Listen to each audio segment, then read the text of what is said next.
When I look back on my childhood, or I remember some words from Spanish or from Russian, здравствуйте, or I bring to mind one of Maxwell's equations, I'm drawing on portions of my brain involved in long-term memory. But when I'm trying to hold a few ideas in mind to connect them together so I can understand a concept or solve a problem, I'm using my working memory. Obviously, sometimes I'll bring something from my long-term memory into my working memory so I can think about it. So the two types of memory are related. There are lots of different ways to slice our understanding of memory, but for this course on learning, we're going to talk about only these two major memory systems, working memory and long-term memory.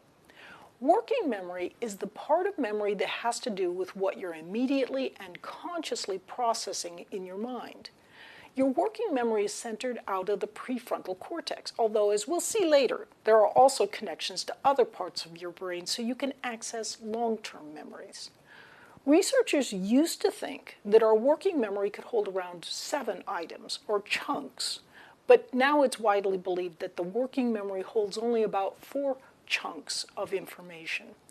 We tend to automatically group memory items into chunks, so it seems our working memory is bigger than it actually is. Although your working memory is like a blackboard, it's not a very good blackboard. You often need to keep repeating what you're trying to work with so it stays in your working memory. For example, you'll sometimes repeat a phone number to yourself until you have a chance to write it down.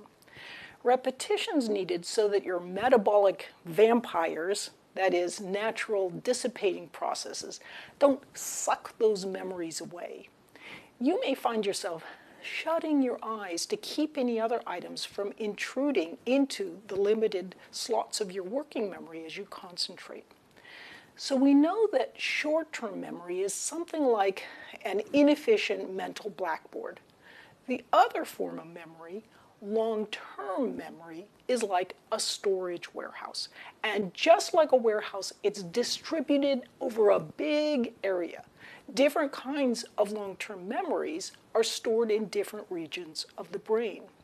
Research has shown that when you first try to put an item of information in long-term memory, you need to revisit it at least a few times to increase the chances that you'll be able to find it later when you might need it.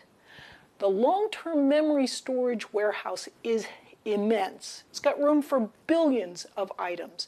In fact, there can be so many items they can bury each other, so it can be difficult for you to find the information you need unless you practice and repeat at least a few times. Long-term memory is important because it's where you store fundamental concepts and techniques that are often involved in whatever you're learning about. When you encounter something new, you often use your working memory to handle it. If you want to move that information into your long-term memory, it often takes time and practice. To help with this process, use a technique called spaced repetition. This technique involves repeating what you're trying to retain, but what you want to do is space this repetition out. Repeating a new vocabulary word or a problem-solving technique, for example, over a number of days. Extending your practice over several days does make a difference. Research has shown that if you try to glue things into your memory by repeating something 20 times in one evening, for example, it won't stick nearly as well as if you practice it the same number of times over several days. This is like building the brick wall we saw earlier. If you don't leave time for the mortar to dry, that is, time for the synaptic connections to form and strengthen, you won't have a very good structure. And talk about lasting structure. Look at this part of the Acropolis here. Thanks for learning about learning. I'm Barbara Oakley.